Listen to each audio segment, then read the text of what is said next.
Olá, bem-vindos ao quadro. Em continuação às nossas aulas sobre leis de Kirchhoff, hoje a gente vai resolver um exemplo. Nós já aprendemos a identificar um circuito, a dar nomes para os elementos desse circuito, como os nós, os ramos e as malhas. Nós aprendemos a primeira lei de Kirchhoff, que é a lei dos nós, e a segunda lei de Kirchhoff, que é a lei das malhas. Hoje é a aplicação direta da lei das malhas, tá bom? Aplicação direta da lei das malhas. Vamos lembrar disso para resolver o circuito. Por que a aplicação direta da lei das malhas? Observe esse circuito. Eu não tenho nenhum ponto ao qual estão conectados três condutores. Portanto, eu não tenho nenhum nó. Tá bom? Então, vamos continuar aqui com a lei das malhas. Está vendo a diferença de potencial E1? A força eletromotriz E1, ela vale 40 volts. Ela é maior do que a força eletromotriz E2, que vale 20 volts.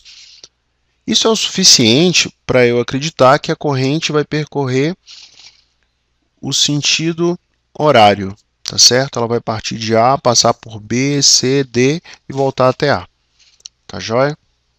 E agora eu vou fazer isso com a corrente. Vou escolher esse ponto A e vou percorrer o circuito nesse sentido, no sentido horário.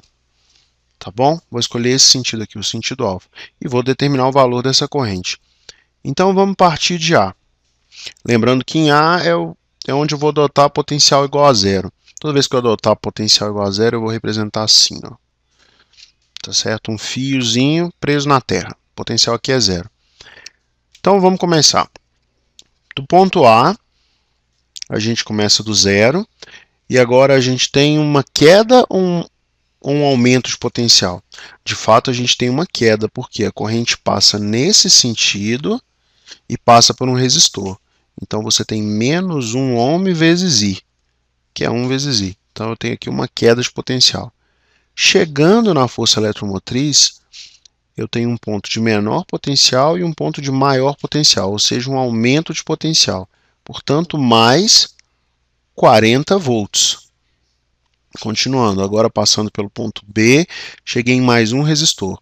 Resistor representa o quê? Representa queda de novo.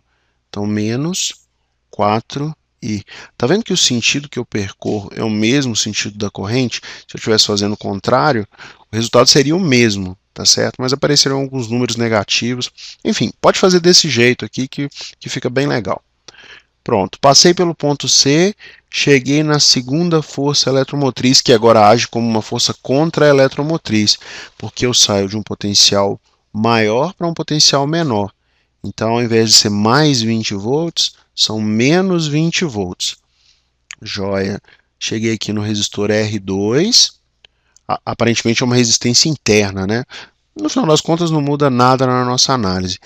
O que importa é que eu saí de um potencial maior para um potencial menor, tá bom? Porque o resistor representa uma queda, olha só, no sentido da corrente, ou seja, menos 2 vezes I. Por fim, vou passar pelo resistor de 3 ohms, e aqui eu também tenho uma queda, ó, um potencial positivo para um potencial menor, um potencial maior para um potencial menor, que inclusive é igual a zero, né? Então eu tenho uma queda que vale menos 3i e cheguei no ponto igual a zero. Pronto, montei uma equação do primeiro grau, agora é só resolver essa equação para achar a solução para a letra A. A solução para a letra A é, vamos somar todos os i's, menos 1i, menos 4i, menos 5i, menos 2i, menos 7i, menos 3i, menos 10i, mais 40 menos 20, 20. Isso tem que ser igual a zero. 10i é igual a 20, só troquei de membro. Portanto, a corrente que eu meço é de 2 amperes. Divido o lado direito por 10 e o lado esquerdo por 10. Corta, corta, corta, corta, e é igual a 2 amperes. Pronto, estou pronto para fazer a letra B.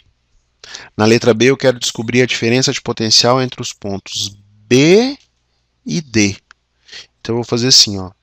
VB é um potencial. Eu quero descobrir VB menos VD. Eu vou seguir andando até chegar no VD. Olha só. VB, aqui eu tenho uma queda, né, de menos 4i. Só que o i já vale 2. Então, menos 4 vezes 2. Cheguei no 20, eu tenho mais uma queda de 20 volts agora.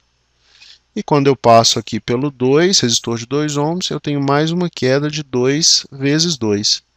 Isso é igual a 0. Aliás, 0 não, né? Mentira. É igual a VD. VD, tá certo? Vamos resolver essa conta. VB menos 4 vezes 2, 8, menos 20, menos 2 vezes 2, 4, é igual a VD. VB menos VD é igual, passa todo mundo para lá, 8 mais 20 mais 4. Portanto, VB menos VD é igual a 8 mais 20, 28 mais 4, 32 volts. Resolvido o nosso problema, a diferença de potencial entre B e D é igual a 32 volts. Espero que vocês tenham gostado da aula. Na próxima aula a gente faz um exemplo da primeira lei de Kirchhoff, que é a lei dos nós. Um grande abraço e até a próxima, pessoal.